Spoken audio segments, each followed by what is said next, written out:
7 in a row.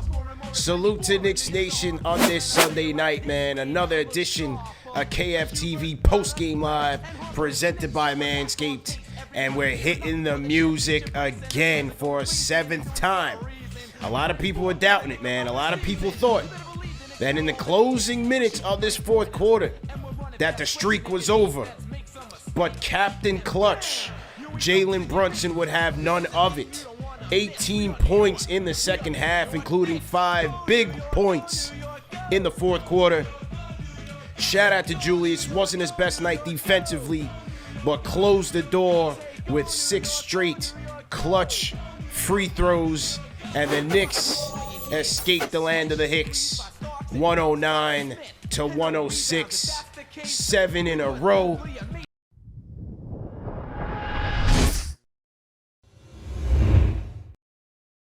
Once again, it wasn't pretty, but it was gritty. And I talked about Brunson, talked about Randle. There was a lot of contributions from this team throughout this game. You talk about RJ. I thought this was RJ's best game finishing at the rim. Best game between 0 and 10 feet of the season by RJ. He's back. We'll talk to the haters a little bit later about him.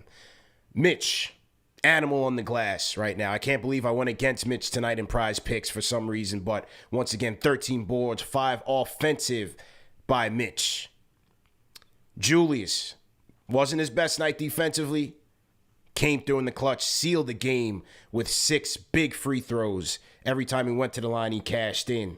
But Jalen Brunson, ladies and gentlemen, I talked about it on SNY last night, Honda Sports Night. He's been worth every penny. 13 points in the third quarter. And the turning point of this game, it was 98. It was 102 to 98. Pacers were up by 4. Sorry. They were up by 6.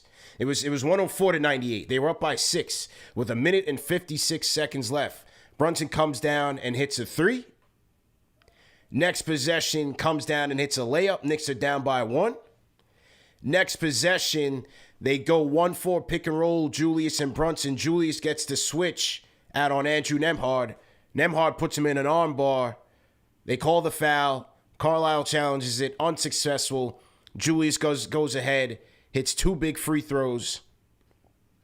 Next possession got a little dicey. They got the stop. They got the steal on an errant Buddy Hield pass. Grimes loses it. Julius loses it out of bounds. They get another stop and basically seal the game off on Julius' free throw attempts, man. 109 to 106. 7 in a row. These guys have been road warriors. And an impressive win, man, against a team who they're going to be fighting for position with this team for the most of the season, I would expect. And so with the first of 3 to get this one, you're trying to win the season series to avoid tiebreakers down the stretch. Good win. Excellent win for the Knicks. It just shows you the resilience and the grittiness of this team. The fact that they were down by 6 points towards the end, and you have cool, calm, and collected Jalen Brunson again, just coming up clutch when you need him. You know, as you said, Julius Randle didn't necessarily have the greatest defensive game, and it wasn't necessarily his greatest offensive game either. But still, he hit the free throws. He got to the line. He was able to draw contact when needed. He secured a lot of strong rebounds as well. We gotta talk about that because defensively, you know, you can look at Miles Turner.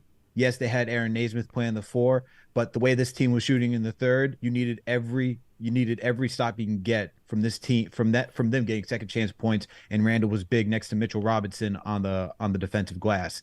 You then have RJ Barrett. You talk about how RJ was looking really good finishing around the rim today. You know, I wish I could have seen a little bit more of like some better playmaking. You know, he had some questionable decisions in the third, but I thought overall shot selection when he had it going, 10 for 19 tonight. Very, very good night for RJ. Very strong, crafty. He even had a nice spin move for the layup, which that one I was like, all right, this guy's back. This guy's locked in. He's ready to go.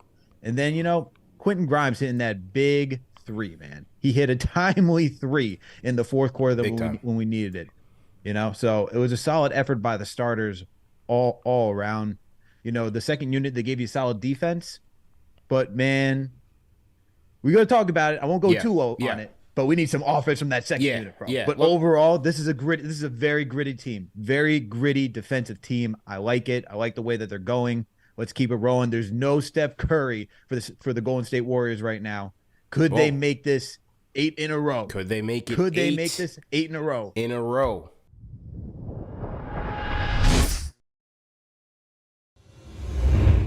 Once we go 8, we go 8. So yeah, man, amazing win today. True grit. I mean, Brunson down 6. He makes those 2 plays, the 3, the steal in the passing lane, and the layup. I mean, what more can you kind of run out of things? Like, it almost gets like boring because he's just so perfect, right? It's like he's Mr. Perfect. It's like he's too good.